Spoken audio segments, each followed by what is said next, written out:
Leviticus 13, verse 13 to 14. When the priest examines the affected person and finds that the disease covers the entire body, he will pronounce the person ceremonially clean. Since the skin has turned completely white, the person is clean. But if any open sores appear, the infected person will be pronounced ceremonially unclean. Now that was a reading from the book of Leviticus, one of the 5 books of the prophet Moses. Now, in this specific passage right here, given the fact that it's one of the 5 books of Moses, these are like the laws of Torah. A lot of Jewish people back then used to follow these laws wholeheartedly. So this passage was speaking about what to do with someone who is infected with any skin disease or something like that.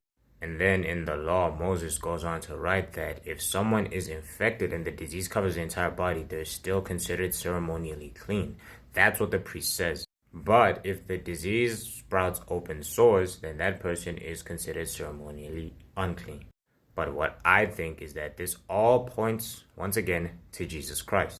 Jesus Christ is not only called the Messiah, he's not only the Christ, he's not only the Son of God, but he's also called the High Priest. The High Priest of the tabernacle that was not made by human hands, but made by the Lord our God.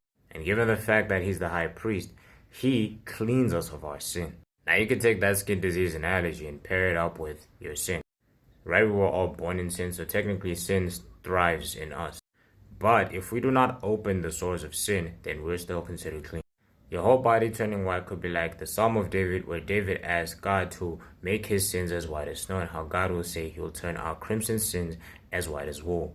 Meaning that the daily temptations that you face that will thwart you to sin can still be recovered. But if open sores pop up, then you're too far gone. So ensure that the High Priest Christ Jesus covers those sores instead of giving in to them.